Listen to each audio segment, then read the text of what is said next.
Bienvenue sur la chaîne Paye ta règle, c'est le joueur du Clapasse. Si vous aimez les pirates, vous êtes au bon endroit puisque je vais vous présenter les règles complètes de Dead Reckoning en multijoueur. Alors si vous suivez la chaîne, peut-être vous rappelez-vous que j'avais parlé déjà de Dead Reckoning dans l'épisode 1 de mon top 3 par catégorie. Alors, qu'est-ce que c'est que Dead Reckoning? Eh bien, c'est un jeu de pirates de John Declare, jouable de 1 à 4 joueurs pour des parties d'environ 2 heures, peut-être un peu plus si on joue à 4, et illustré par le célèbre Yann O'Toole. Qui dit John Declare dit Card Crafting System, son fameux système d'amélioration de cartes qu'il utilise depuis Mystic Vale, donc ça fait un moment. Avec Dead Reckoning, on est donc dans un jeu de deck building à John Declare, dans lequel on améliore donc nos cartes pour simuler la gestion d'un groupe de pirates. On va pouvoir améliorer notre équipage, améliorer notre navire, explorer les mers, prendre le contrôle d'îles, construire des bâtiments sur ces dites îles, et bien sûr, évidemment, qui dit jeu de pirate dit combattre nos adversaires. Il s'agit donc au final d'un véritable 4X qui va combiner des mécaniques de gestion euro et des combats aléatoires, un peu dans l'esprit de Dwelling of Eldervale, même si ce sont deux jeux très différents. Allez, on y va en commençant par la mise en place.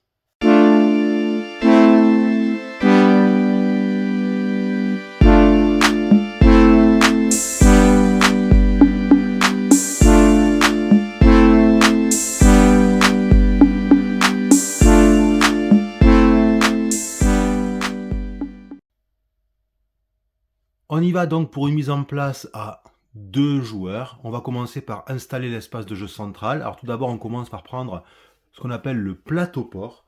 Donc on le dispose sur le côté gauche de la table de jeu. Ensuite, on va prendre les tuiles océan. Alors les tuiles océan, c'est ces grosses tuiles ici. Vous en avez qui sont des tuiles îles, comme ceci. Vous voyez, donc il y en a plusieurs, il y en a plein, il y en a 12 en tout. Et vous avez 4 tuiles qui sont des tuiles pleine mer. Haute mer, ils appellent ça. Ok. Donc, quand vous êtes à 2 joueurs, ce que vous faites, c'est que vous allez devoir, parmi les tuiles îles, en prendre 8 parmi les 12. Donc, vous en prenez 8, vous mélangez au hasard.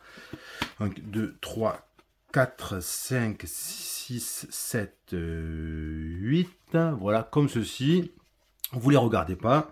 Ensuite, vous allez prendre les 4 tuiles haute mer. Donc, il y a écrit 2 joueurs ici. Là, 2 joueurs. Donc, les 2 inscrits 2 joueurs plus les 2 autres. Si jamais, en fait, vous jouez à plus, qu'est-ce qu'il faut faire? Eh bien, en fait, il faut toujours avoir 12 tuiles. Donc, quand vous jouez à 2, c'est 8 tuiles îles et 4 tuiles haute mer. Quand vous jouez à 3, ça va être 9 tuiles îles et vous allez avoir 3 tuiles haute mer, donc les 2 où il n'y a rien d'écrit, puis celle pour 3 joueurs. Et quand vous jouez à 4, tout simplement, vous allez prendre 10 tuiles îles et les 2 cartes haute mer qui sont inscrites ni 2 ni 3 joueurs, tout simplement. Donc en 2 joueurs, on en prend 4, donc elles sont ici. Et ce qu'on va faire, c'est qu'on va en fait mélanger ces tuiles avec les tuiles îles. Donc on mélange bien, il ne faut pas regarder. Donc on fait son mélange.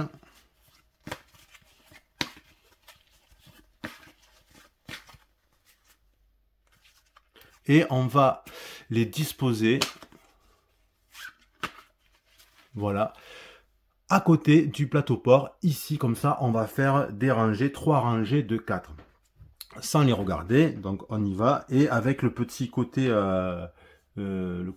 entaillé vers le haut. Donc on y va, 2, 3, 4, ça c'est pour la ligne du bas. Et ensuite on continue la ligne du milieu et la ligne du haut. En fait le côté cisaillé, ça a été pensé, c'est fait pour tout simplement pouvoir retourner la tuile, mettre le doigt plus facilement. Une fois qu'on a fait ça, on va retourner les 3 tuiles qui sont contre le plateau port. Donc celles-là, elles sont face visible.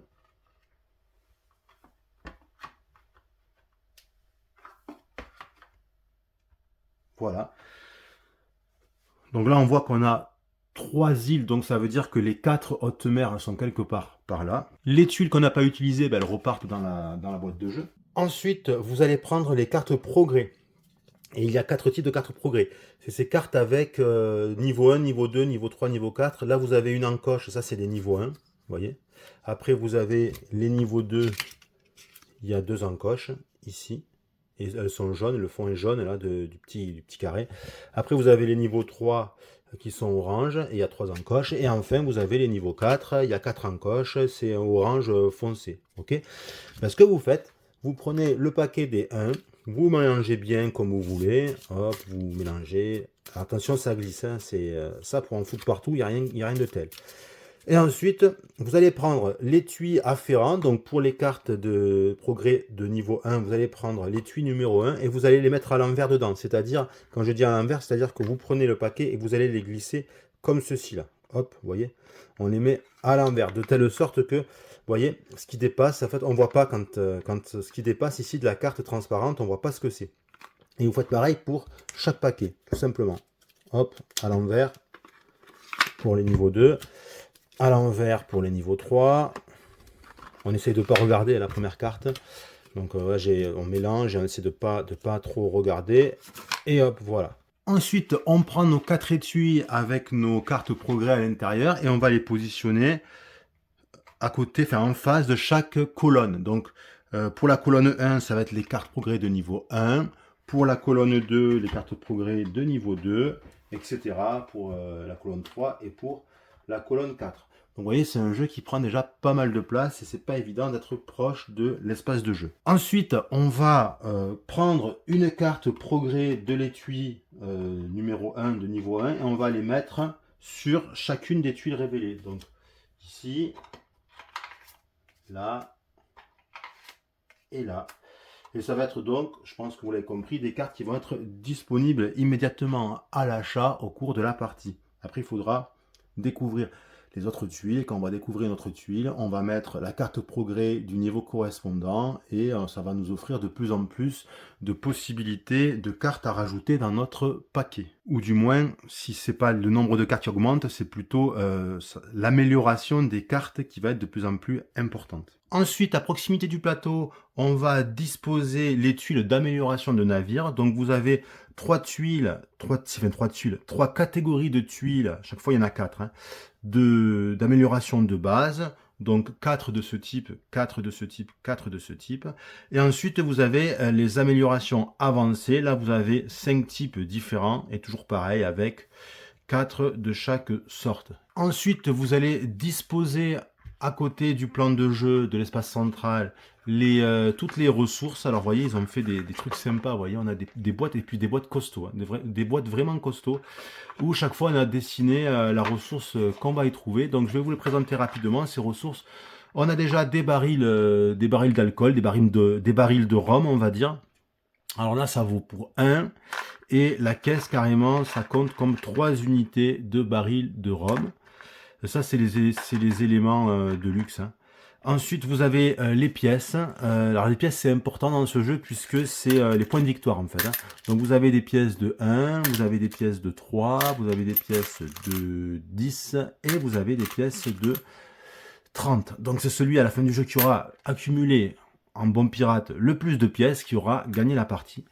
Et puis, vous avez également différents autres éléments. Alors c'est pas ça c'est pas des ressources.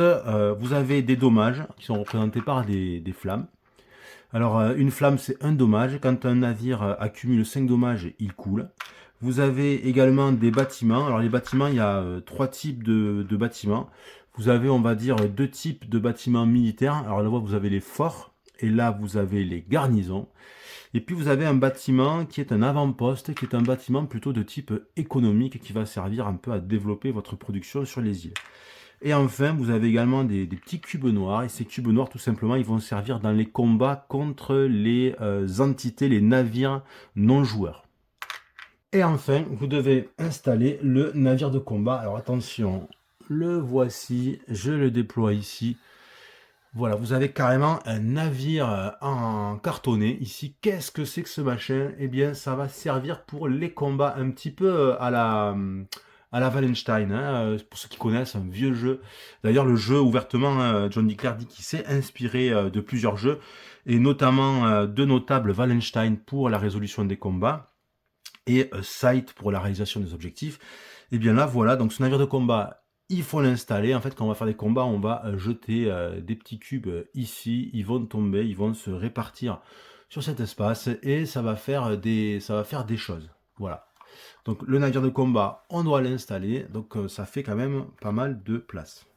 On va passer maintenant à la mise en place de l'espace joueur. Alors on va d'abord prendre pour chaque joueur un plateau de navire de la couleur que l'on veut. Donc il y a du jaune, il y a du bleu, il y a du vert et il y a du violet. Ensuite, on va prendre un coffre avec 15 pièces dedans. Donc on commence avec 15 pièces, ok, d'office. Les pièces doivent rester, la quantité de pièces à l'intérieur doit rester secrète. Donc on ferme le coffre, on le met à côté. Ensuite, on va se prendre 30 cubes de la couleur correspondante.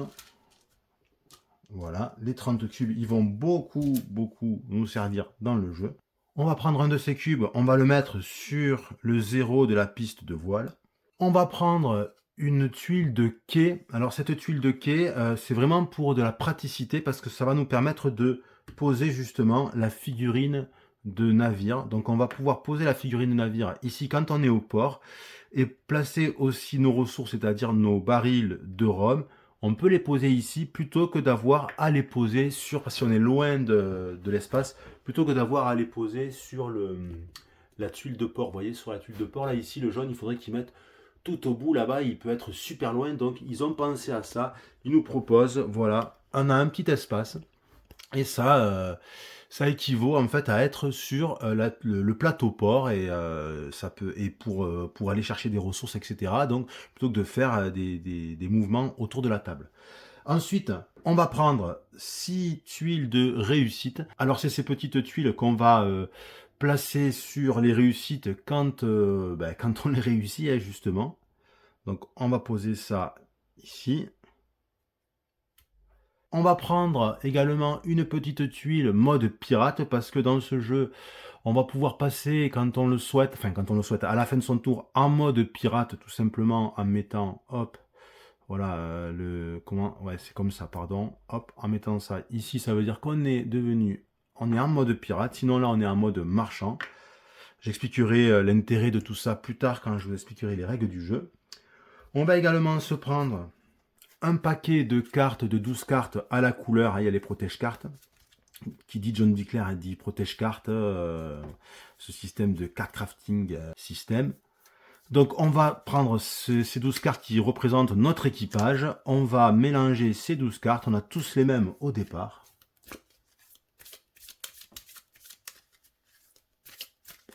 On va se les mettre ici, ça va être notre pioche, on se réserve un petit endroit ici pour notre défausse. Il y a également la possibilité, quand on fait sa première partie, de distribuer au hasard à chaque joueur 2 tuiles qui sont des tuiles réussite bonus. Donc chaque joueur en prend 2, il en choisit une des deux et l'autre il la jette, elle repart dans la boîte. C'est un peu pour vous guider, hein. Sinon si vous avez l'habitude, c'est pas nécessaire, mais on peut jouer avec, il n'y a pas de problème. On va choisir le premier joueur au hasard. Le premier joueur, il va gagner un baril de rhum et il va le mettre sur sa tuile de port, ici, ou alors il peut le mettre directement sur le plateau port, hein, comme j'expliquais précédemment. Le deuxième joueur, lui, va se prendre 2 barils d'alcool, le troisième joueur, 3 barils d'alcool, et attention, le quatrième joueur, s'il y a un quatrième joueur, c'est un peu différent, il va se prendre que 2 barils d'alcool, mais il va avoir la possibilité d'améliorer immédiatement l'un de ses marins, l'un des marins de son choix. Donc je vous montre rapidement, mais j'expliquerai en détail tout à l'heure. Chaque marin à carte marin a 4 niveaux en fait en tout. On commence avec toutes nos cartes niveau 1. Et pour améliorer un marin, par exemple matelot, ben, s'il est niveau 1, je peux le faire passer niveau 2 tout simplement. Je prends la carte ici, je la sors, je sors le cartonnet en fait ici. Et on voit qu'il y a niveau 2 ici, je prends, je retourne, je mets comme ceci, et hop, le matelot, il est passé niveau 2, et c'est une carte qui est du coup plus puissante, beaucoup plus intéressante. Donc une fois qu'on a fait tout ça, ben, tout simplement, tous les joueurs vont piocher 4 cartes dans leurs mains, et ça va être leur main de cartes de départ. On peut également distribuer à chaque joueur une aide de jeu, c'est utile lors des premières parties. Une fois qu'on a fait tout ça, eh bien, on a fini la mise en place. Voilà ce que ça peut donner une fois la mise en place complète effectuée pour 2 joueurs. Donc vous voyez un jeu, encore une fois, qui prend énormément de place. Alors comment se déroule le jeu? Eh bien c'est assez simple, chaque joueur joue son tour en suivant 2 phases. Il y a d'abord la phase principale, puis la phase de maintenance, et le jeu va se terminer lorsque un joueur va poser sa 4e tuile de réussite, un peu comme dans le site, vous voyez, sur un des différents succès. Vous voyez, comme ceci là. Mais j'ai oncle jaune, il en avait posé 3, bien il en pose son 4e. Hop, ici, ça annonce la fin du jeu, ça n'empêche pas qu'on peut en faire plus. Mais du moins, c'est le début de la fin du jeu, hein. Et les autres joueurs jouent un dernier tour et c'est fini. Alors je vais expliquer un petit peu rapidement les différentes réussites du jeu, les différents objectifs du jeu. Ici, il va s'agir à 2 joueurs de découvrir 5 tuiles océan. Les tuiles océan qu'on a mis en place au début. Il faut en découvrir, enfin j'allais dire être le premier, oui, mais pas forcément, hein. On peut être le deuxième, en tout cas on se fera 5 points à la fin du jeu si on y arrive. Ensuite, l'autre succès, c'est tout simplement accumuler et dépenser 12 barils de rhum. Ici, c'est réussir à avoir 30 pièces dans son coffre. Ici, c'est avoir construit et possédé en même temps 5, enfin en même temps, je dis sur l'espace de jeu au même moment, quoi. Il faut posséder 5 bâtiments, quel que soit leur type, hein, que ce soit un fort, une garnison ou un avant-poste. Ici, il va s'agir d'avoir amélioré 3 de ces marins, au moins 3 de ces marins au niveau 4. Ici, d'avoir construit des améliorations de navires, 4, peu importe que ce soit de base ou avancé. Ici, il s'agit d'avoir accumulé 6 cubes dans les espaces d'influence permanents des tuiles îles, c'est-à-dire c'est ces espaces-là, vous voyez. Là, je vous expliquerai comment on fait, mais c'est dans ces endroits, on va compter combien on a de cubes en tout. Si on en arrive à en avoir au moins 6, eh bien, on gagne cette réussite. Ensuite, ici, il faut juste couler un navire d'un joueur adverse, et là, il faut avoir remporté 4 combats. Alors, on va commencer par la phase principale. Pendant la phase principale, vous pouvez réaliser autant d'actions que vous le souhaitez dans n'importe quel ordre. Il n'y a que hisser les voiles qui est limité à 1 fois par tour et acheter des cartes progrès qui est limité à 2 fois par tour, sinon c'est open bar. Alors les actions possibles, c'est quoi? Vous allez pouvoir, d'abord il y a ce qu'on appelle charger, décharger, réorganiser, larguer des pièces et des barils. Vous allez pouvoir vous déplacer, vous allez pouvoir jouer une carte de votre main et utiliser ses capacités. Vous allez pouvoir hisser les voiles, mais ça c'est 1 fois par tour. Et vous allez pouvoir acheter une carte progrès, comme je disais, ou faire une rencontre, et ça c'est maximum 2 fois par tour. Alors qu'est-ce que c'est que cette histoire de première action, charger, décharger, réorganiser, larguer des pièces et des barils? C'est tout simplement la possibilité, en fait, quand vous avez des barils, hop, je vais en prendre pour l'exemple, hop là, suivant où vous êtes, vous allez pouvoir tout simplement en mettre sur votre navire ou alors si vous, par exemple vous êtes ici comme ça, vous avez ces barils là, vous pouvez, et des pièces aussi, parce qu'on peut avoir des pièces, je vais prendre des pièces, on peut avoir des pièces, hop. Déjà, première chose, on a des cales qui sont à capacité limitée. Par exemple, ici, on peut mettre au maximum 4 choses dessus. Donc là, je pourrais très bien mettre 3 barils et une pièce. Donc, il faudrait que je fasse de la monnaie. Là, je peux mettre 3 choses, donc les 3 pièces. Hop, donc là, la cale est pleine avec les 3 pièces. Là, il me reste une place. Ok. Donc, larguer, c'est tout simplement, je jette à la mer. Voilà. Alors, pourquoi je peux faire ça? Parce que dans certaines circonstances, je peux être amené à faire ça. C'est rare, je vous l'accorde. Mais c'est tout simplement larguer à la mer, c'est-à-dire je le perds, ça repart dans la boîte de jeu. Réorganiser, ça veut dire que je peux me faire un petit peu différemment. Je peux décider de mettre là, ici, les 3 pièces avec, j'ai un 4e espace avec le baril. Là, je mets 2 barils. Donc ça, c'est organisé. Vous pouvez le faire quand vous voulez, ça, pendant la phase principale, mais même pendant la phase des autres joueurs. Le seul moment où vous ne pouvez pas le faire, c'est pendant les combats. Mais même juste avant un combat, on a le droit de larguer, on a le droit de réorganiser. on est tout à fait libre de faire ça. Charger, décharger, ça c'est un petit peu différent. Si vous êtes dans votre port, si le navire est au port, donc ici, vous pouvez très bien décider de décharger ce que vous aviez. Les barils de rhum, ils vont aller ici. Les pièces vont aller dans votre coffre et c'est définitivement gagné. Donc ça, c'est décharger. Charger, c'est la même chose, hein. Sauf qu'on ne va jamais charger des pièces, il n'y a aucun intérêt, hein. Par contre, on va pouvoir charger les barils qui sont dans notre port ou dans les îles qu'on contrôle, on va pouvoir les charger sur notre navire. Tout simplement, ils sont ici, on va les mettre en respectant les capacités de cale, on va les mettre sur notre navire. On peut en avoir besoin. C'est la même chose quand on est sur une île qu'on contrôle. Donc j'expliquerai plus tard comment on contrôle les îles, mais sur une île, vous pouvez faire comme si c'était le port si vous contrôlez l'île. Donc par exemple ici, si je suis là et que je contrôle l'île, donc je vais faire un système pour montrer que je contrôle l'île sans vous expliquer pour le moment. Donc là je contrôle l'île. Si sur cette île il y a des barils et des pièces, je peux tout à fait, à condition que j'ai la place dans mes cales, je peux tout à fait charger le tout sur mon navire. Et je peux faire aussi l'inverse, si c'est sur mon navire, je peux tout décharger sur l'île. La seule condition, c'est qu'il faut que je la contrôle. Donc charger, décharger, ça va nous amener justement à parler de l'action de hisser les voiles. Pendant mon tour de jeu, je peux hisser les voiles une seule fois par tour. Qu'est-ce que ça veut dire? Ça veut dire que je vais compter toutes les voiles que je possède, que ce soit dans mon navire ou sur les cartes que je veux jouer. Donc là, par exemple, imaginons que je ne joue pas de cartes, j'ai 2 voiles, et bien je vais gagner 2 mouvements en fait, c'est des mouvements. Donc je fais hop, 1, 2. D'accord? Jusque-là, c'est très simple.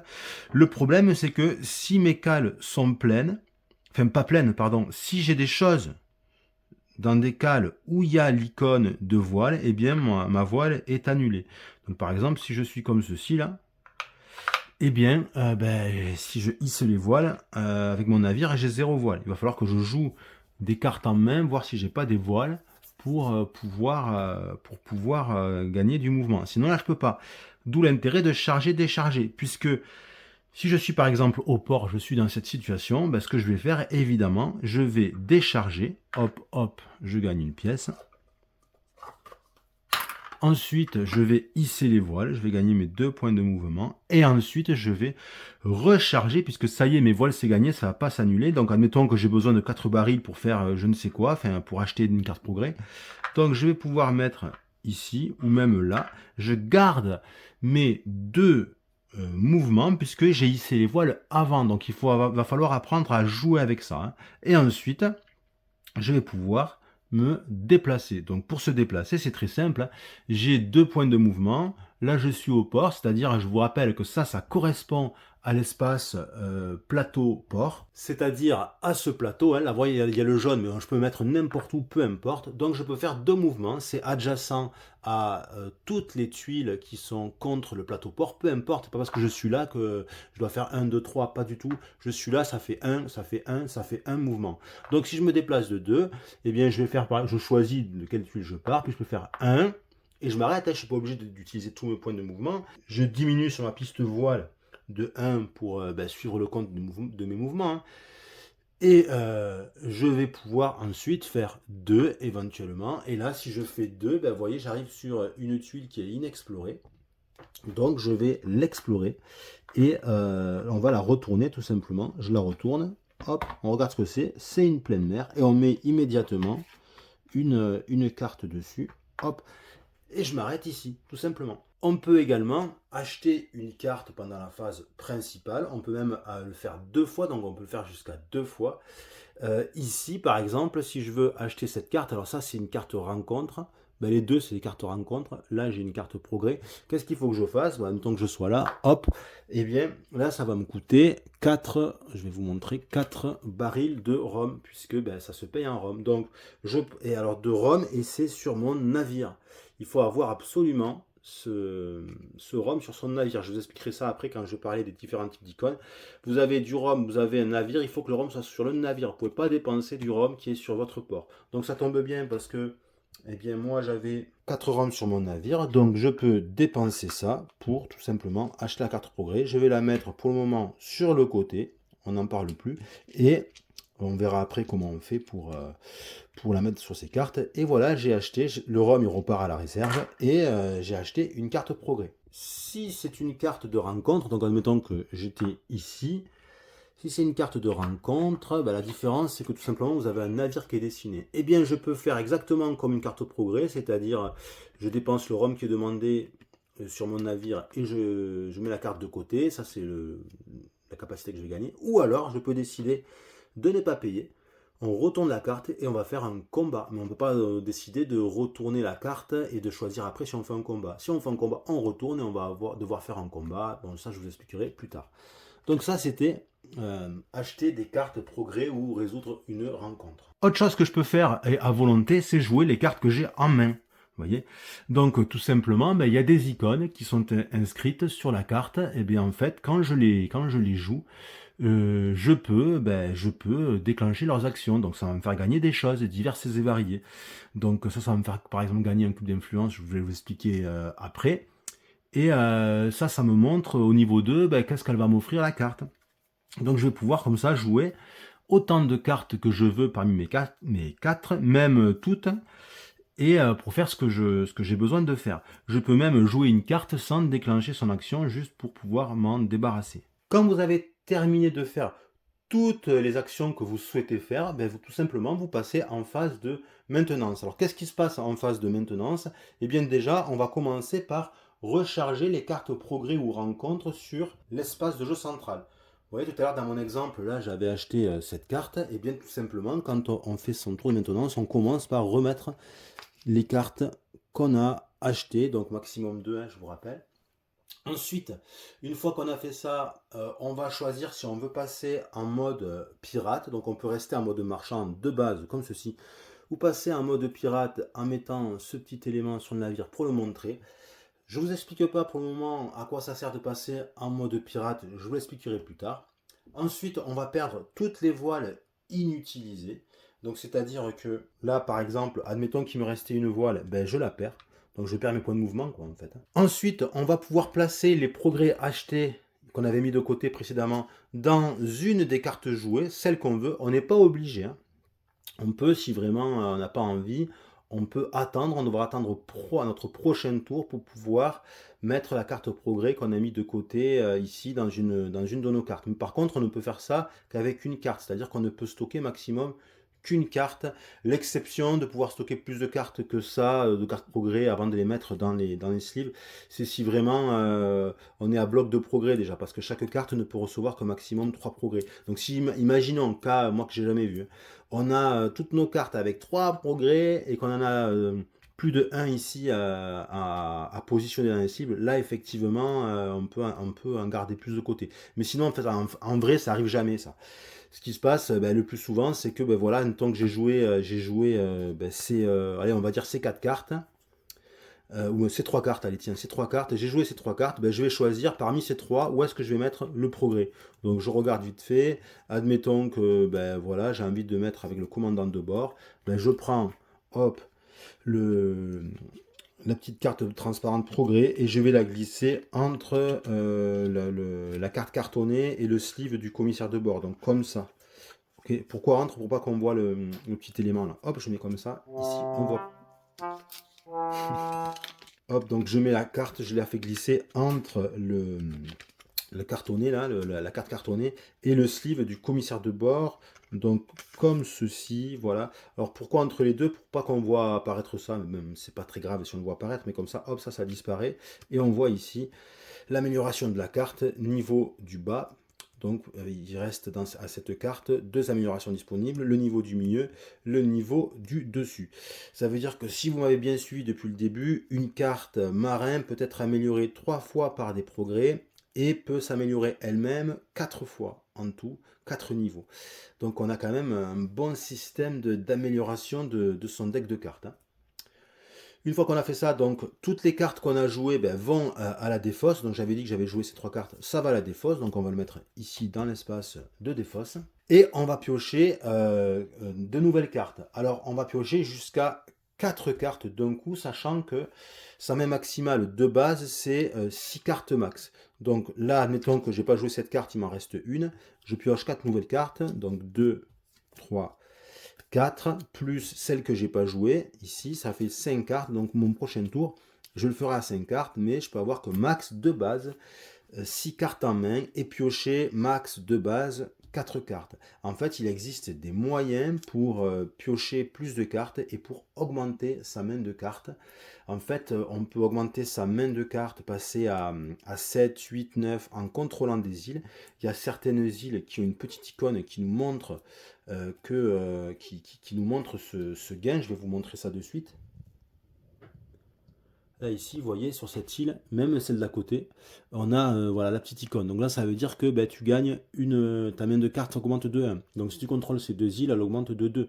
Donc c'est cool, ça te fait une main de carte à max 8 au lieu de 6. Vous avez également des cartes progrès qui permettent de piocher davantage de cartes. Ben justement, cette carte-là, cette amélioration-là que je viens de placer, elle va me permettre quand je la jouerai, de piocher une carte de plus à la fin de mon tour. Une fois qu'on a fait ça, ben on a fini sa phase de maintenance.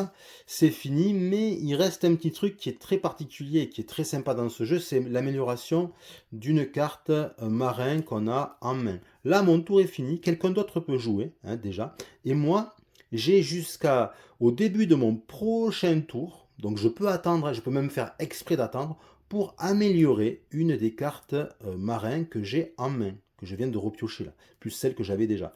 Donc soit je le fais de suite, parce que j'ai un plan de jeu, je me dis ouais, je vais améliorer tel truc, soit j'attends. Pourquoi est-ce que j'attends? Parce que, par exemple, je peux suspecter un malandrin, hein, un de mes camarades de jeu, de vouloir peut-être m'attaquer. Et donc je peux améliorer une carte qui va m'offrir un canon qui permet de me défendre. Vous voyez, donc on a le droit d'attendre. Hein. Donc par exemple, là c'est mon tour de jeu, moi je décide de le faire de suite. Là, ben, je vais améliorer ce marin de niveau 1, je vais le faire passer niveau 2, comme j'expliquais tout à l'heure. Là je sors carrément l'aspect cartonné, hop, je glisse niveau 2. Et là, vous voyez, en passant de niveau 2, avec cet artilleur, il y a un canon qui apparaît, ça veut dire qu'il y a une amélioration. Je peux, avec cette carte, non seulement gagner un baril de rhum, mais aussi me défendre avec un canon que j'ai maintenant.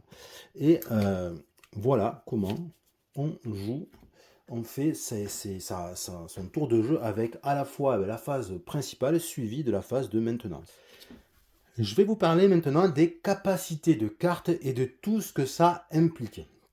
Donc vous avez une petite tête de jeu là qui vous montre un peu à peu près toutes les icônes du jeu, et je vais faire ça aussi avec les cartes. On va commencer par cette petite icône, c'est un drapeau avec un cube. C'est super important dans le jeu, et ça il faut bien le comprendre. Ça s'appelle placer un cube d'influence. C'est en fait ce qui va vous permettre de prendre le contrôle des îles. Donc vous avez des cartes qui ont cette icône, comme par exemple celle-ci, les matelots. Donc ce matelot, si je le joue à mon tour de jeu, je vais pouvoir placer un cube sur une île de mon choix. Alors là, il faut vraiment bien comprendre ce point-là. Je vais vous montrer.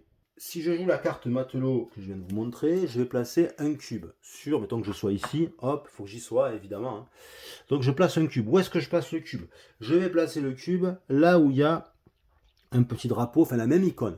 Et là, on est sur une île où il n'y a que 2 emplacements. Donc, hop, je le mets ici. Regardez, l'île d'à côté, c'est une île où il y a davantage d'emplacements. Il y en a 4 ici. Donc, évidemment, elle va valoir plus de points. Là, j'ai mis un cube d'influence. Je suis le seul à avoir un cube d'influence, mais je ne contrôle pas l'île. Pourquoi? Parce que pour contrôler une île, il faut avoir plus de cubes d'influence que les autres joueurs, mais aussi plus de cubes d'influence que les espaces vides. Donc là, j'en ai pas plus, j'en ai pareil. J'ai un cube d'influence et il y a un cube vide. Un espace vide, pardon. Donc là, il me faudrait un deuxième cube d'influence. Admettons que je joue une deuxième carte matelot.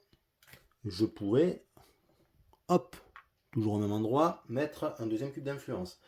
Là, je deviens majoritaire. Et comme je deviens majoritaire, pour montrer que cette île est à moi et pour renforcer aussi mon contrôle, je vais placer un troisième cube. Dès qu'on prend le contrôle d'une île, on place un de ces cubes, mais cette fois-ci dans l'espace des cubes permanents. Je mets ici. Ce qui fait que là, un joueur qui veut me déloger, il faut qu'il ait plus de cubes que moi. D'accord, là j'ai 3 cubes jaunes. Admettons que vert arrive, il joue une carte corsaire, cette carte. Regardez, cette carte, elle lui permet de poser 2 cubes d'influence d'un coup. Donc admettons qu'il est là, hop, il arrive, il joue sa carte, 2 cubes d'influence. Où est-ce qu'il les pose? Il va les poser dans les espaces disponibles. D'accord? Mais là, il n'y a pas d'espace disponible ici, là. Hein, ici, jamais ici. Là, il n'y a pas d'espace disponible. Donc, qu'est-ce qu'il fait? Eh bien, il va remplacer mes cubes. Donc, il doit placer 2 cubes. Ben, il place ici et là, et il me vire mes cubes. D'accord? Du coup, vous êtes d'accord? Il y a 2 cubes verts, un cube jaune. Ce qui fait qu'il prend le contrôle de l'île. Et pour le signifier, il va mettre un cube dans la zone d'influence permanente. Et là, il a pris le contrôle. Si moi, je viens plus tard et que je joue un matelot ici, je vais placer un cube d'influence comme ça, j'enlève le vert, et là, on se retrouve à égalité. Plus personne ne contrôle l'île ici, puisqu'il y a 2-2. Plus personne ne contrôle l'île à ce niveau. Si on va sur des îles plus importantes, où ça peut être plus compliqué, si on est ici, vous voyez, si j'étais parvenu plutôt sur l'île, j'avais mis 2 cubes d'influence, comme ceci, que vert arrive, il met 2 cubes d'influence. Toujours pareil, personne ne prend encore le contrôle de l'île. Si vert par la suite vient mettre un cube, vient jouer une carte par exemple matelot, il met un cube d'influence ici, à ce moment-là, ben, il prend le contrôle, il est majoritaire, hop, il gagne un cube dans la zone d'influence permanente. Et c'est ces cubes qui comptent dans la zone d'influence permanente pour faire, vous savez, le succès que je vous ai montré tout à l'heure, ce succès-là. Le succès qui est ici, là, avec les 6 cubes permanents. Je vais vous parler maintenant de toutes les autres icônes. Donc, dans ce jeu, il faut bien comprendre, j'en ai un petit peu parlé tout à l'heure, vous avez parfois soit des barils d'alcool, soit des pièces, accompagnées d'une toute mini icône à côté. La petite icône à côté est super importante hein, parce que ça vous dit où vous gagnez, où vous mettez ou d'où vous perdez la ressource en question. Là, par exemple, quand vous avez une icône comme ça, qu'on peut retrouver ici sur l'artilleur, hein, c'est que tu gagnes, quand tu joues cette carte, tu vas gagner un baril de rhum sur le port, pas dans ton navire, ok, sur le port, ce qui fait que ben, pour acheter les progrès, ben, c'est pas bon parce que pour acheter les progrès, il faut avoir des barils de rhum sur le navire. Donc justement, là, on a sur le navire. Vous voyez? Et tous les progrès, ils ont cette icône.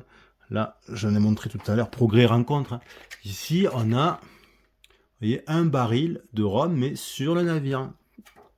Donc c'est super important. Et quand tu as un point d'interrogation, c'est où tu veux. Donc ça veut dire que tu peux prendre du navire, à la fois du navire et du port, peu importe. Et ça veut dire sur l'île, sur une île que tu contrôles. Pour les pièces, c'est le même principe, sauf qu'on a une icône de plus, c'est pour dire quand vous avez des fleurs de laurier autour, c'est des points de victoire à la fin du jeu, pas immédiat. Vous avez également ici cette icône, ça c'est un dégât, donc un dommage, ça c'est se soigner d'un dégât. Ça ici c'est les cubes d'influence que je viens d'expliquer, ça c'est piocher une carte supplémentaire à la fin de son tour, en respectant son maximum de cartes, évidemment. Ici, ça c'est une roue. Alors la roue n'a aucun effet, sauf que souvent elle est combinée à quelque chose. Par exemple, il y a une carte, on peut te dire, ben, tu vas gagner autant de, je sais pas moi, de cubes d'influence que de roues que tu as sur la carte, ou autant de barils que tu as sur la, que de roues que tu as sur la carte, ou autant de canons que de roues que tu as sur la carte. Voilà. Donc c'est une espèce d'effet multiplicateur. Ça ici, c'est pour produire sur une île. Alors produire sur une île, je vais vous expliquer comment ça marche. Déjà, il faut être évidemment propriétaire de l'île, il faut contrôler l'île. Je vais prendre cet exemple, tiens. Hop, voilà. Admettons que ici, vert contrôle cette île. Il va pouvoir produire s'il a une carte avec l'icône de l'engrenage, c'est-à-dire le commissaire de bord. Vous voyez ici, il peut produire sur une île. Ça veut dire île. Une île, tu produis. Alors, il n'a pas à être, il a pas à avoir son navire sur l'île. Hein. Donc, il donne l'ordre de produire à l'île. Comment est-ce qu'il fait? Eh bien, l'île va lui rapporter ce qui est écrit ici, une pièce. Donc, il prend une pièce du stock et il va la mettre là-dessus, tout simplement. Ensuite, il va regarder s'il y a des cases haute mer qui offrent des pièces supplémentaires, c'est-à-dire avec une pièce qui pointe vers cette île. Donc c'est le cas ici, donc il va gagner, il va produire sur l'île une nouvelle pièce. Ok. Ensuite, il va regarder s'il a un avant-poste. Là, il n'a pas d'avant-poste, c'est fini. S'il avait un avant-poste, s'il avait construit un avant-poste, hop, ici je le construis, il gagnerait un baril de rhum, plus encore une pièce. Vous voyez? Si une île a plusieurs tuiles haute mer à côté d'elle, en fait, c'est cumulatif. Hein. Vous voyez, c'est cumulatif. S'il y en a plusieurs qui pointent vers elle, ben, ça peut rendre donc du coup une île beaucoup plus intéressante qu'une autre. Enfin, on a ces deux icônes. Donc, une icône comme ça, c'est... alors, ça, c'est le nombre de canons qu'il y a sur la carte. Ça, c'est le nombre de roues qu'il y a sur la carte. Mais je m'aperçois qu'il n'y a pas toutes les icônes là-dessus. Vous avez des cartes qui ont des icônes canons. Donc, c'est pas la même chose que ça. Vous voyez, hop, je vous montre. Ça, c'est nombre de canons sur cette carte. Et ça, c'est un canon tout court. Ok. Ça, c'est tout simplement un canon. Ça va te donner un cube de combat si jamais tu dois faire un combat. Et plus tu as de cubes de combat, plus c'est intéressant parce que plus tu vas en jeter dans le navire de combat qui est ici. Ok, donc pour essayer d'être vainqueur d'un combat, plus on a de cubes, plus on risque d'être vainqueur. Ok, donc ça te donne des cubes de combat. Donc on fait la somme entre les cubes de combat des cartes qu'on joue et donc les canons quoi, des cartes qu'on joue et les canons aussi qui sont sur notre navire hein, qui vont nous donner des cubes de combat. Donc par exemple avec ça ici et ça, si je fais un combat, j'aurai 2 cubes de combat. Ok. Il y a aussi autre chose qui n'est pas présent. Vous voyez, je râle souvent là, les icônes communes, mais ça c'est énervant quoi, parce que quand on fait un récapitulatif, soit tu mets tout, soit tu mets rien quoi. Là, il y a un truc qui est super important, c'est les voiles. Donc vous voyez, par exemple, le capitaine, lui, t'offre une voile. Ça veut dire que quand tu hisses les voiles, si tu hisses les voiles et que tu joues ton capitaine, tu vas mettre 1, 2, 3. Tu vas mettre à 3, donc tu auras 3 points de mouvement, à condition évidemment que tes cales ne soient pas encombrées ici. Vous avez également des icônes qui vous allez voir apparaître plus tard, mais il faut quand même les avoir en tête dès le début du jeu. C'est celle qu'on va trouver sur le Bosco. Donc le Bosco, lui, au début, rien de spécial, mais si vous l'améliorez niveau 3, à partir du niveau 3, voilà, vous allez faire apparaître ce type d'icône, la scie. Alors d'abord la scie, puis après la scie avec le marteau. Eh bien, c'est tout simplement la possibilité de construire des améliorations. Évidemment, il y a un coût. Hein, c'est 3 barils d'alcool, l'amélioration de base, et 6 barils, l'amélioration avancée. C'est quoi les améliorations? Ce qu'on avait mis en place tout à l'heure, vous voyez, c'est ça. Donc si je prends une amélioration de base, hop, je vous en montrer une de chaque type pour les bases, voilà. Donc ça vous permet de choisir, là pour 3 barils d'alcool, vous allez choisir une de ces améliorations. Par exemple, celle-ci, elle va vous offrir un canon, et avec une cale d'une contenance de 2. Celle-ci, elle va vous offrir rien du tout, mais quand même une grosse cale de 4. Et celle-ci, elle vous offre une voile, mais une toute petite cale. Vous voyez? Et vous avez après les avancées qui coûtent beaucoup plus cher. Les avancées, vous allez avoir ça c'est 6 barils d'alcool. Hein. C'est 2 voiles, mais aucune cale. Vous avez également... Ça, c'est rien de spécial, mais si quand même une énorme cale de 7. Là, ici, c'est un peu le médium, celui qui veut faire un peu de tout. Vous avez une voile, un canon et une petite cale. Vous avez la version pour le guerrieros, là, l'agressif. Là, c'est 2 canons et une cale de 3 de contenance. Et enfin, une autre avec une seule voile, mais une cale de 4. Ok. Donc, imaginons que je construise une amélioration de base. Eh bien, je la paye en jouant le Bosco et je vais la mettre soit dans un emplacement vide. Évidemment, au départ, c'est quand même le plus intéressant, mais je peux quand même la mettre sur les emplacements déjà qui sont pré-imprimés. C'est tout à fait possible. Et quand je continue à m'améliorer, imaginons, hein, j'en construis plusieurs, hein, je joue vraiment l'amélioration. Quand tout est plein, je continue à construire par-dessus. Hein. On n'enlève pas, on perd pas, on accumule. Parce qu'en fait, Vous voyez, à la fin, tout ça, c'est des points de victoire, hein.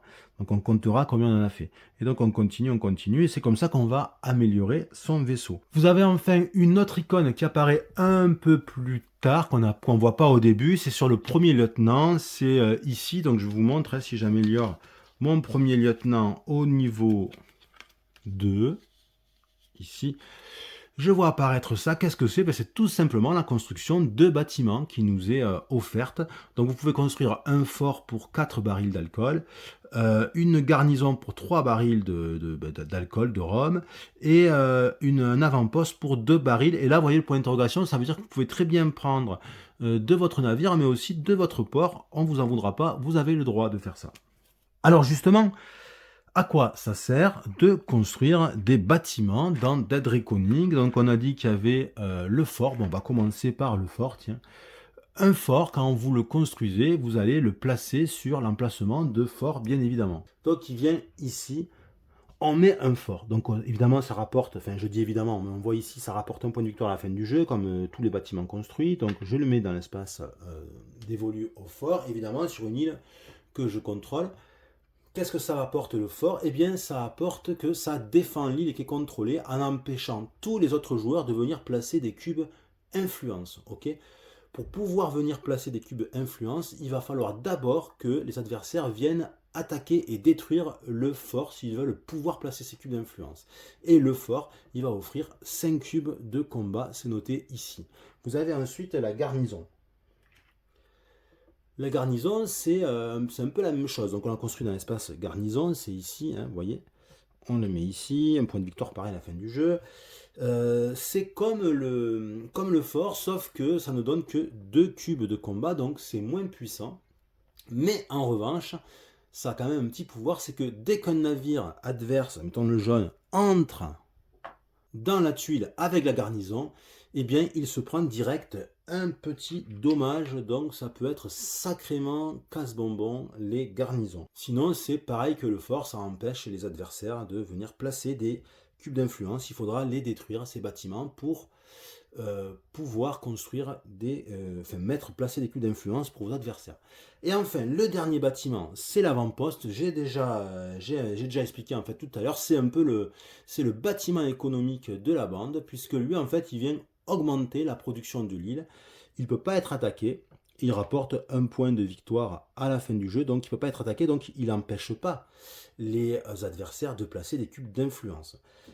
Un truc qui est important à savoir, c'est que dès que la propriété de l'île change de joueur, on enlève tous les bâtiments construits. Par exemple, ici, si jaune venait à s'emparer par exemple comme ça, venait à s'emparer de cette île, eh bien, le bâtiment de production, l'avant-poste, il saute, et jaune, il faudra qu'il se construise lui-même ces bâtiments. En revanche, s'il y avait des ressources ici, ben, c'est jaune qui va pouvoir les mettre sur son navire pour essayer de les amener à son port pour les gagner définitivement. Donc vous voyez, on peut se piquer des ressources, ça peut être méchant. Je vais vous parler maintenant des combats. Alors dans Dead Reckoning, il existe 3 types de combats, mais leur fonctionnement est quand même très très proche. Alors d'abord, et le plus important, le principal, c'est le combat navire-joueur contre navire-joueur. Déjà, pour pouvoir initier un combat, il faut avoir une carte avec cette icône. Donc c'est là, vous voyez, par exemple, le capitaine, il l'a pas, il l'a au niveau 2. Donc admettons que j'améliore pour vous là. Hop, le capitaine niveau 2, voilà, comme ça vous allez voir l'icône. Voilà, ici. Ok, donc là, on voit cette icône, ça veut dire que jaune peut initier un combat. Donc on va, hop, il faut être évidemment à l'endroit où il y a le navire adverse, donc mettons qu'on soit comme ça. Jaune décide d'attaquer, donc il doit jouer cette carte pour pouvoir attaquer, et vert lui par contre il n'a pas à avoir cette icône puisqu'il est attaqué, il est agressé, c'est jaune qui est joueur actif, on est pendant le tour de jaune, c'est lui va pouvoir le vert se défendre. Alors d'abord, qu'est-ce qu'on commence à faire? On va calculer les cubes de combat de chacun. Alors, pour calculer les cubes de combat, tout simplement, on va regarder sur les navires, les canons déjà, et après sur les cartes jouées. Donc admettons que jaune, lui, il joue cette carte, et il a ce navire-là. Donc si on regarde, ça fait 1, 2, 3, donc 3 cubes déjà, pour commencer, 3 cubes, et il joue cette carte. Cette carte lui offre 1, donc j'ai amélioré exprès, hein, 1, 2 cubes, et il a une capacité de combat, lancer 2 cubes. Donc je vais le mettre ici, pour qu'on comprenne bien. Donc il gagne 2 cubes de plus, ça fait que jaune, lui, il a en tout 5 cubes. On va regarder vert maintenant. Vert, admettons qu'il ait ce navire, donc il fait 1, 2, il gagne 2 cubes, et qu'il décide de jouer cette carte. Donc il avait, admettons, un artilleur de niveau 4, donc il va jouer cette carte, il va gagner 1 cube de plus, et lui il a 2 capacités de combat. Il a lancé 2 cubes, et puis il a retiré un de vos cubes pour faire une blessure et gagner 2 pièces sur votre navire. Ok, donc il gagne 1 cube de plus. Ok, donc ce qui fait qu'ici on aurait un combat qui va s'engager avec jaune 5 cubes contre vert qui a 3 cubes. A noter quand même quelque chose d'important, à ne pas oublier, c'est que si quelqu'un est attaqué alors qu'il est sur le port, c'est-à-dire sur le plateau port ou sur ça tue le port, hein, ok, eh bien, il va bénéficier d'un bonus de plus 4 cubes. Donc c'est pas rien quand même, et c'est pas à oublier. Ensuite, le joueur actif, donc celui qui attaque, il va prendre tous les cubes, c'est-à-dire les siens et ceux de son adversaire. Ok, il mélange bien dans sa main et il va les jeter là-dedans, entre les deux voiles du navire. Il va les jeter comme ça, hop, sans trichouiller, et comme ça, on va voir ce qui s'est passé et on va appliquer les résultats. Avant de faire, on va regarder, admettons qu'on soit ici. Alors, quand c'est comme ça, quand ça tombe pile sur une arête, on relance le cube. Donc, je regarde s'il n'y en a pas d'autres, non. Quand c'est à peu près sur une arête, comme ici, mais que ça tombe dans quelque chose, c'est bon. C'est le résultat, c'est là où ça tombe, là où ça penche. Mais quand c'est pile dessus, que ça tombe vraiment dans rien de particulier, on prend le cube et on le relance, d'accord. Admettons que, hop, je vais pour les besoins de la cause, je vais mettre ça là, hop. Ça, c'est ce qu'on appelle la case de tir explosif. Quand il y a un tir explosif, eh bien, ce qui se passe, c'est que le joueur concerné reprend son cube, en prend un autre en bonus et relance. Enfin, relance, refait tomber. Hop là. Et ça donne ça. On va continuer jusqu'à, évidemment, que tous les tirs explosifs soient résolus. Une fois qu'on a fait ça, c'est pas la fin du combat. Les joueurs, en commençant par le joueur actif, vont dire s'ils veulent utiliser un de leurs bonus de combat à tour de rôle. Donc là, mettons que c'est jaune qui est l'attaquant, il a un bonus de combat, il estime que pour lui c'est bon, il est plutôt en train de gagner, donc il pourrait utiliser ce bonus de combat, lancer les 2 cubes. Il veut pas, il dit ben non, je veux pas. Vert, lui, il est en mauvaise posture. Qu'est-ce qu'il va faire? Il a 2 bonus de combat. Il dit moi je vais utiliser un de mes bonus de combat. Lance 2 cubes. Donc il va utiliser un de ces 2 bonus. Il lance 2 cubes. Il prend 2 cubes et il les lance. Hop là, comme ceci. C'est à jaune. Comme vert a utilisé un bonus de combat, il peut finalement, puisque c'est encore à lui de dire, à son tour, décider d'utiliser un bonus de combat. Donc il va utiliser son seul bonus de combat. Il va dire, ou alors même pas, il veut pas. Admettons qu'il ne veut pas, il se sent bien, il dit, non, j'utilise pas, mais il pourrait l'utiliser. Et là, c'est à vert qui va utiliser son deuxième bonus de combat, qui dit, moi j'en utilise encore un autre. Donc je vais retirer un de mes cubes pour te faire une blessure et gagner 2 pièces. Ok, donc admettons qu'il fasse ça. Donc il va choisir où vert veut retirer un de ses cubes. Admettons qu'il retire un de ses cubes, ce cube, et il va infliger à jaune une blessure. Donc on va mettre ça sur le navire jaune. Et il se gagne 2 pièces qu'il va mettre tout simplement dans son navire. Ok. Une fois que tous les bonus de combat sont résolus ou que les joueurs refusent de les résoudre, on va résoudre les résultats finaux et regarder qui a gagné. En cas d'égalité, c'est le joueur actif qui va gagner, c'est-à-dire le joueur dont c'est le tour. Alors, ici, on regarde, ce qui est super important pour la victoire ou la défaite, c'est de regarder la couronne. Celui qui a le plus de couronnes gagne. Donc si on regarde bien, vert il a une couronne, jaune a une couronne, et là il a 3 couronnes. Donc là, ça serait jaune qui gagne. Mais il n'y a pas que ça à regarder, il y a ici, on va gagner aussi des ressources. Donc là, ici, on va gagner par cube un baril de rhum dans le navire. Ici, là, je sais pas si vous voyez bien, on voit, peut-être je vais l'avancer un petit peu, ici. Là, c'est deux barils de rhum, tout simplement, par cube présent. Là, c'est un baril de rhum et une pièce. C'est tout le temps dans le navire qu'on les gagne, hein, toujours dans le navire. Ce qu'on ne voit pas, c'est s'il n'y a pas eu de cube, là, ici. Là. Mais admettons que vert, il ait fait ça, hop. Là, ici, c'est des blessures infligées. Donc, vert, là, il infligerait une blessure à jaune. Si, par exemple, il est ici, il inflige 2 blessures à jaune. Ce qui fait qu'en fait, vous pouvez gagner un combat, mais vous prendre beaucoup de blessures. En fait, gagner ou perdre un combat, c'est pas très handicapant, on va dire. Celui qui gagne un combat, il va tout simplement mettre un de ces petits cubes sur le succès, la réussite légendaire. C'est là-bas, c'est celle qui est la plus au nord. Donc c'est cette réussite-là. Donc on met un cube légendaire, tout simplement pour tenir le compte. Quand il y en a 4, eh bien, on enlève ces cubes et on met sa tuile de réussite. Ça veut dire qu'on a été 4 fois victorieux dans un combat. Donc le gagnant, en tout cas, tout ce qui gagne, on va dire, de plus que le perdant, c'est la réalisation de cet objectif. Une partie du moins de la réalisation. Le perdant, lui, ce qu'il perd, là où il est un peu pénalisé, c'est qu'il se prend une blessure. Donc le perdant, quelles que soient les blessures qu'il ait prises ou quoi, c'est une blessure en plus de tout ce qu'il aurait pris sur son navire. Si jamais il y a un navire qui est coulé, on finit de résoudre le combat quand même. D'accord, on résout quand même le combat, et c'est à la fin qu'on va s'occuper de ce navire coulé.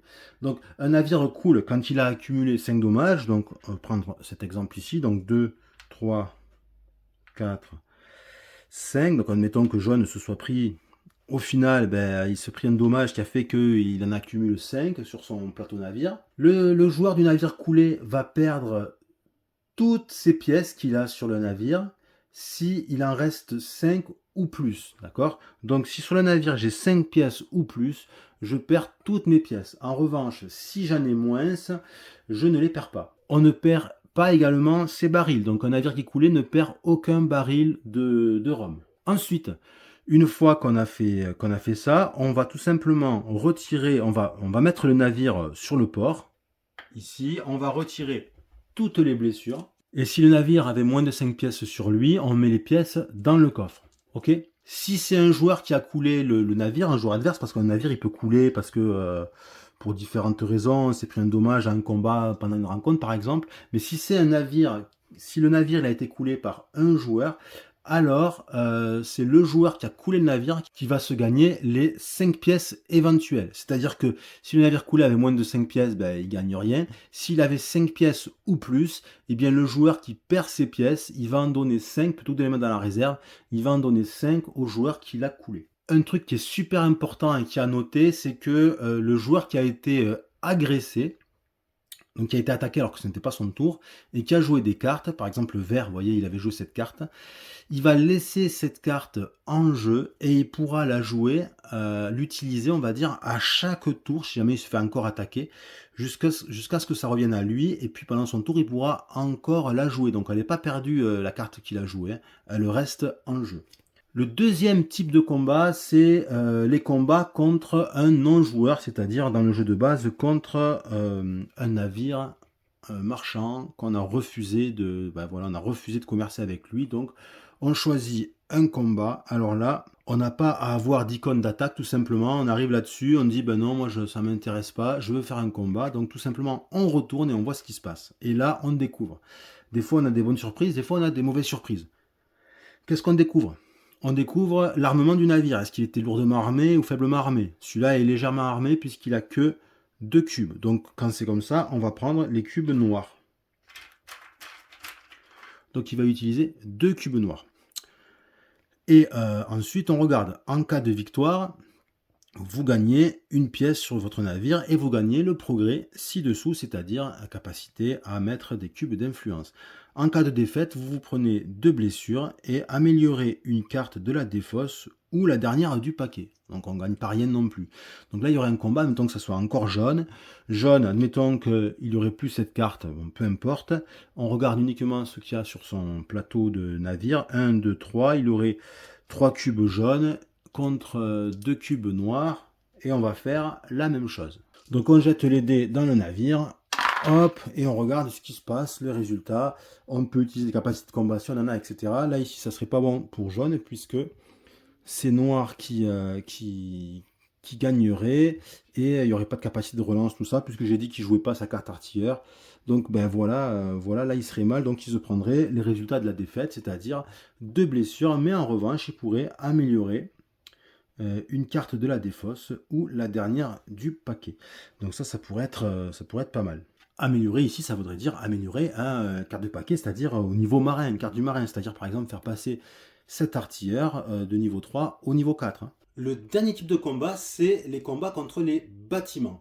Alors, ce que vous devez savoir, et on va un petit peu en parler maintenant, c'est par rapport au mode pirate. S'il y a un navire en mode pirate, vous devez d'abord faire un combat automatique et obligatoire contre ce navire. Et s'il y en a plusieurs, vous devez combattre tous les navires, tous dans l'ordre de votre choix par contre, avant de pouvoir attaquer les bâtiments que vous souhaitez. Ici, en fait, ce qu'il y a avec le mode pirate, c'est que dès qu'on termine son mouvement sur une tuile avec un navire en mode pirate, il y a un combat qui se déclenche automatiquement. Donc voilà l'intérêt de passer en mode pirate à la fin de son tour, comme Vert l'a fait ici. Ça permet de protéger ses îles. Là, par exemple, Vert, il se doute que jaune risque de venir parce que peut-être qu'il est assez fort, il a vachement développé ses capacités de combat. Vert, il a des ressources sur son île. Il essaie de se protéger, il a construit des bâtiments, mais il se dit ça va peut-être pas être assez, donc il s'est mis en mode pirate. Ça va lui permettre de protéger cette île. Ça permet également, le mode pirate, de rechercher le combat, de déclencher les combats si ça fait partie de notre stratégie pour avoir le succès, la réussite légendaire par exemple, ou le succès qui permet qu'on gagne quand on coule un navire. Donc là, admettons que jaune est dans l'intention d'attaquer ces bâtiments, il faut qu'il vienne, donc il faut qu'il ait du déplacement, un de déplacement, il faut qu'il vienne ici, et là, pim, direct il y a un combat contre vert parce qu'il a un mode pirate. Donc il faut d'abord résoudre ce combat, ok? Donc admettons que ce combat ait été résolu, on va passer, proprement dit, maintenant au combat contre bâtiment. Ici, jaune n'a pas besoin d'avoir de cartes avec cette icône puisque les combats contre les bâtiments n'en nécessitent pas. Les seuls combats qui nécessitent d'avoir cette icône, c'est les combats contre les navires joueurs quand on n'est pas en mode pirate. Lors d'un combat contre un bâtiment, un fort rapporte 5 cubes et une garnison de 2 cubes à son propriétaire, comme on l'avait vu précédemment. Et s'il y a les deux, comme ici, là, eh bien, figurez-vous que ça s'additionne. Donc là, ça veut dire que vert pourrait combattre avec 7 cubes de sa couleur. En revanche, et ça c'est super important, vert ne pourra pas utiliser de carte marin pour gagner des canons ou des capacités de combat, ni utiliser les améliorations qu'il a sur son navire, hein, c'est-à-dire ces améliorations là, vous voyez, ces 2 canons. Pas possible, pas possible. Pourquoi? Parce qu'il faut s'imaginer thématiquement que ce n'est pas son navire qui est en combat, ça y est, le combat a eu lieu, cette fois-ci c'est les bâtiments, c'est sur son île que ça se passe, donc oui, il va avoir des cubes grâce à ces bâtiments, mais c'est tout. Nous voilà rendus maintenant à la fin du jeu. Alors, quand est-ce que ça a lieu? Comme je l'ai dit au tout début, la fin du jeu, ça arrive quand il y a un des joueurs qui accomplit sa 4e réussite, ici. Cela annonce la fin. Les autres joueurs vont pouvoir jouer un dernier tour, mais pas ce joueur-là. Et ce qui est important à avoir en tête aussi, c'est que après avoir joué son dernier tour, un joueur, quel qu'il soit, pas forcément celui qui a mis fin au jeu, hein, un joueur bénéficie d'un mécanisme de protection. Alors c'est quoi cette mécanique de protection? C'est qu'en fait, à partir de maintenant, il va falloir aux autres joueurs 2 cubes au lieu d'1 pour remplacer un de ces cubes. Ce que je veux dire, je vais essayer de vous trouver ça. Admettons que, je sais pas, je vais un petit peu changer ça comme ça. On va dire que... Admettons que vert veuille essayer de prendre la propriété de l'île à jaune. Et bien pour enlever un seul cube jaune, il va falloir qu'il joue une carte avec 2 drapeaux à cube. Donc hop, s'il joue celle-là, oui effectivement, il va pouvoir enlever par exemple ce cube et se mettre ici, c'est possible. Il y a un autre mécanisme de protection pour les joueurs qui ont terminé, pas qu'ils se fassent laminer au dernier moment sans pouvoir rien faire, c'est s'ils sont impliqués dans un combat. Ils vont pouvoir avoir un bonus de 2 cubes de combat chaque fois qu'ils vont être impliqués dans un combat alors qu'ils ont terminé de jouer. On va terminer maintenant avec le scoring final. Alors comment on gagne des points? Eh bien on va d'abord commencer par regarder le contenu du coffre. Donc là ici j'ai pris jaune.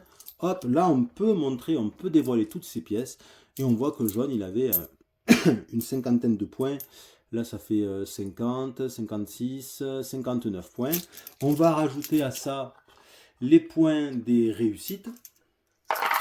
Donc les points des réussites c'est tout simplement, vous voyez, là ici il y a la tuile de réussite de jaune. Sur ce succès explorateur, ça vaut 5 points. Ici, sur l'argent, la 30 pièces, ça vaut 2 points. Il gagnerait donc 5, 6, 7. Donc, on prendrait de la réserve 7 points. Ou alors, on prend un crayon. Mais si on est un vrai pirate, on prend des pièces. Donc, ça fait, voilà, 7 pièces pour 7 points de victoire. Moi, j'aime bien continuer à mettre dans le coffre au fur et à mesure. Ensuite, on va regarder la valeur des bâtiments. Donc, s'il y a des bâtiments toujours en jeu, on va regarder qui en est propriétaire et il va gagner des points. Donc là, ici, une égalité, donc ça ne serait pas possible, mais je vais mettre ici. Donc là, ça voudrait dire que vert gagnerait 1 point pour le fort et 1 point pour la garnison. Donc ça y ferait 2 pièces de plus. On va ensuite regarder la valeur des améliorations de navire. Donc ici, pour le joueur jaune, il aurait 1 point, vous voyez, c'est écrit ici, 1 point pour cette amélioration, 2 points pour celle-là, 1 point pour celle-là. Donc ça y ferait 4 points de plus à prendre en pièces. Ensuite, on continuerait avec les progrès. On va enlever tous les progrès qu'on aurait placés dans ces cartes. Là, il y en a un, par exemple. On va tout enlever des sleeves. OK. Et puis, on va compter. Et par 2 progrès, on va avoir un point de victoire. Donc là, je prends au pif pour vous montrer. Mais si par exemple, un joueur à la fin, il a tout ça, il compte, il fait 1, 2, 3... 4, 5, et là il en manque un, donc ça y ferait 5 points de victoire, donc 5 pièces à aller se prendre encore. Donc les progrès c'est important aussi. Ensuite les joueurs vont aussi gagner des points pour les effets de fin de partie de certaines cartes progrès. Comme celle-ci par exemple, alors elles sont facilement reconnaissables et puis en plus il n'y en a pas beaucoup parce qu'il y a une espèce de fond violet sur les bords. Celle-ci par exemple, vous voyez à la fin du jeu ça veut dire qu'elle va vous rapporter 1 point par chaque lot de 3 barils d'alcool que vous ayez n'importe où sur les navires ou sur les îles ou sur le port, peu importe, n'importe où. Donc ça peut être intéressant d'avoir une carte comme ça, mais il n'y en a pas beaucoup. Et ensuite, on va regarder, et ça c'est super important, les majorités sur les îles. Ça peut rapporter pas mal de points. Donc il faut s'imaginer qu'à la fin du jeu, c'est pas comme ça. Vous avez toutes les tuiles océans qui sont découvertes. Donc quand même, ça fait beaucoup d'îles. Et on va regarder pour chacune d'entre elles qui est premier, deuxième ou troisième dans les parties à 3 et 4 joueurs pour déterminer les points. Donc on va voir comment ça se passe ici juste avec 2 îles. Donc on regarde ici par exemple pour cette île, tout simplement le joueur qui a le plus de cubes, que ce soit les cubes qui sont placés ici ou dans les emplacements permanents. On compte, celui qui en a le plus, il va gagner le plus de points de victoire qui est noté en haut. Là ça serait 4 points pour vert. Le deuxième, 3 points. Le troisième, dans une partie, bon, évidemment, à plus de 2 joueurs, il gagnerait 2 points. Comment ça se passe en cas d'égalité, comme par exemple ici sur cette île? Eh bien, en cas d'égalité, ceux qui sont en égalité vont gagner le rang inférieur. Donc là, le premier devrait gagner 3 points, le deuxième 1 point, mais tous les deux, ils sont en égalité, donc ça sera 1 point chacun. Et si jamais, là, on est égalité à être deuxième, il n'y aurait pas de points. Ce qui est important à savoir, c'est que les cases libres comptent également. Si on était par exemple dans cette configuration, eh bien le premier ça serait jaune avec 3 points et vert il serait pas deuxième, non, parce qu'il est égalité avec le vide, hein, on fait comme si c'était un joueur. Ça ferait donc deuxième c'est 1 point, mais comme ils sont à égalité à être deuxième, c'est le rang inférieur, ça ferait 0 point pour le vert. Voilà, c'était les règles complètes de Dead Reckoning en mode multijoueur. Si le contenu de la chaîne vous plaît, eh bien écoutez, parlez-en autour de vous, parce que c'est le meilleur moyen de faire connaître la chaîne. Vous pouvez aussi me soutenir en commandant via le lien affilié de Philibert. Et moi je vous dis bye bye, à la prochaine.